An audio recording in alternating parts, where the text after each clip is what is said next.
I'm really enjoying myself. I think that's the one thing that as I come off the court, I really feel that I can take away. I know when I'm in the match, I'm very much in the moment and I'm focused on the next point and what I have to do. But when I come off the court, I realize how much I'm enjoying of being in that moment. And you know, even when I didn't have a great game serving for the match, I felt like there was something on the line I had to deliver, and I did it in that game, and then I came back and she was, you know, starting to stay in the match, and I stepped up and I hit the right shots. I went for it. I didn't back up. I didn't back down, and those are kind of the moments that I love putting myself into. Of course, I would have loved to finish that match off by serving it out. It didn't happen, but I came back and I played a really strong game. Klaus Endlich, Bild-Zeitung. Did you play your best tennis you ever played today? As in this tournament, or? Yes, and did you play your best tennis you ever played? I mean, Ever? You played before? Like ever? Or ever? Ever is pretty strong. No, I think I have quite a way to go, but I think it was an improvement as far as who I played against. I think she was very strong. She's played a lot of matches in the last couple of weeks. I was very aware of that, and when you're facing an opponent that has that match experience behind her back, going into a final of a tournament last week, I believe, Sven mentioned that to me, and obviously coming through the qualies, you know, she had nothing to lose in this match. She has all the match form behind her, and that's something that I'm lacking. And so I felt that, definitely. I felt like she was very game ready. She served very well, and she challenged me, and I had to, you know, I had to play well in order to win this match. She wasn't just going to let me win it. Maria, the ITF. Simon Briggs, Telegraph. The ITF have announced today that they're doubling the resources for antidoping and number of tests, and also bringing in more facilities for storage of samples. Is that something that you welcome? Yeah, it's great. Do you feel that you still feel that they didn't discharge their responsibilities to you as they should have done? Excuse me? Do you still feel that they didn't discharge their responsibilities towards you as they should have done? I think you said in the time that they should have warned you. I've already said everything I had to say about the ITF.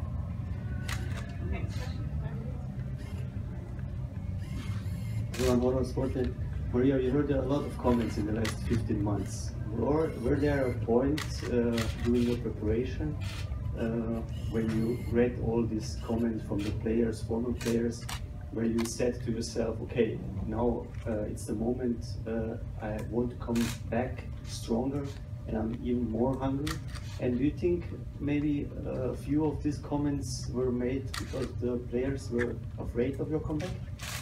I'm not someone that uses that as part of my comeback. I think as I've said before, I've done the talking by playing tennis, and my results have spoken for everything that I should speak for, and that's all that matters, and that's the biggest part of my comeback is what's out on the court, and I will leave it at that.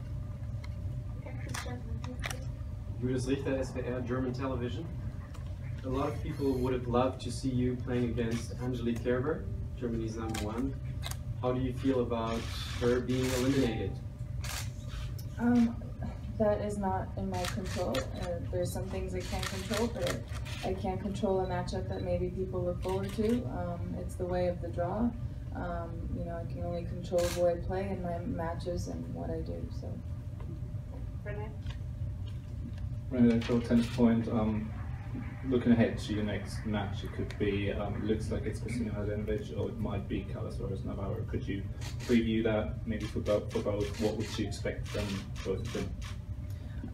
I think both love playing on the surface, love playing on clay, and have had really good results on clay. And yeah, look, I haven't played both in quite a while, but I think if you're looking from an opportunity point of view, I think it's a great opportunity for either of us to get to a big event final, and I'm sure that no matter who I'll be playing, I'll be looking at that opportunity and hopefully delivering. And for me, it's about match play, and no matter who's across the net, that's, you know, what I've said from the beginning of the week, and I will keep saying, because that's my general feeling, is I want to get different matches. I want to play against different types of players, you know, and hopefully deliver.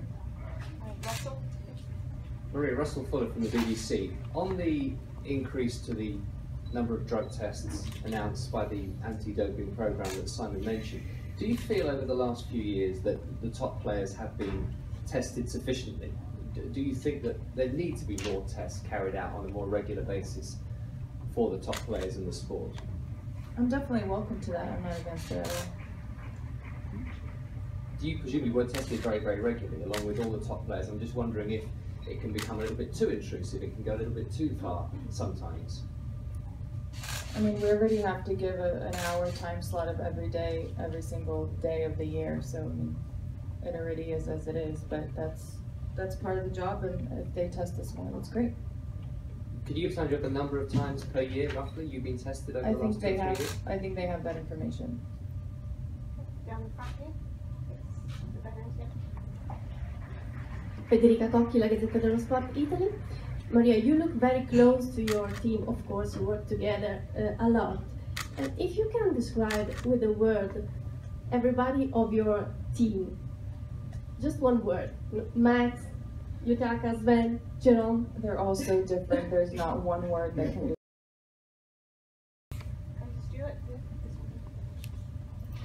Stuart Fraser, The Times. I know you said you can't control what other players think of you. Mladenovic is a set and break up at the moment. She was critical before of you.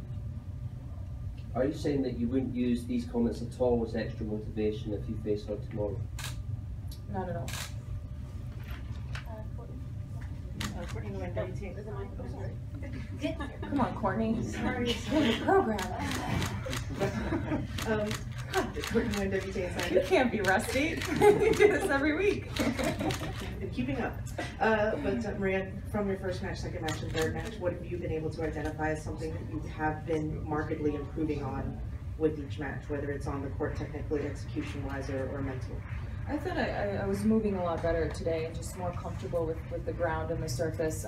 Obviously coming into the first match, not having a great sense of the court and the clay and the atmosphere, just having a practice in the morning beforehand. Just feel like I have my footing a lot better. You know, hand-eye coordination also, no matter how much you practice, you lose that a little bit, just the reaction of being in a match.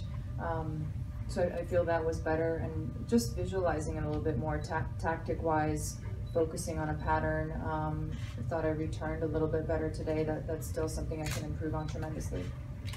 Okay, good idea. Hi, David Avakian, Tennis Magazine Holland. I understand that you're taking it one match at a time, especially since you've just come back.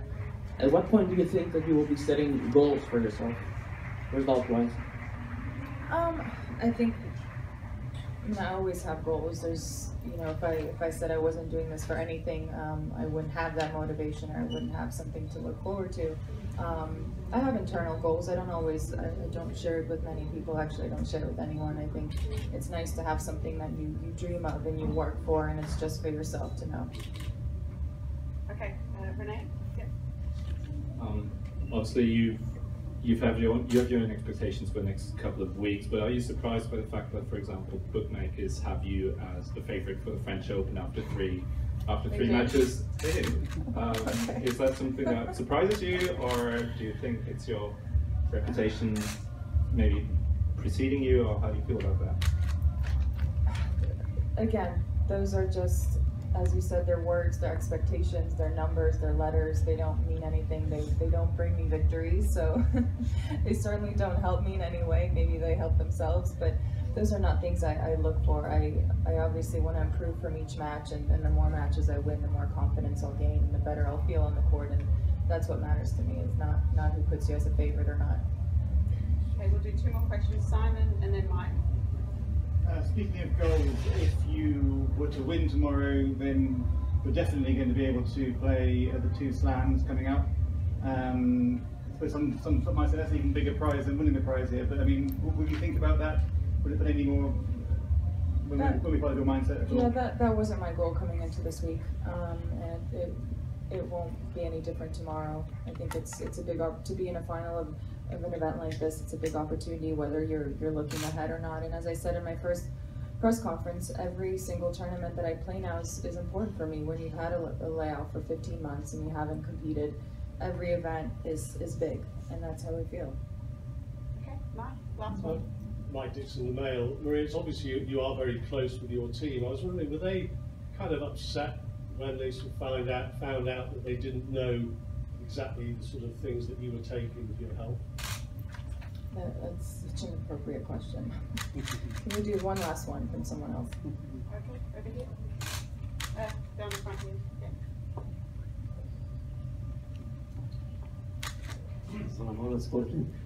We saw two big comebacks this year already with Rafa and Nadal and Federer. Do you think you can be the third one? I would love to. I would love to be in that category. I have a lot more to achieve to even be close, but it would be a great achievement. But I think everyone has their own path, and it takes some people longer, some people a shorter amount of time.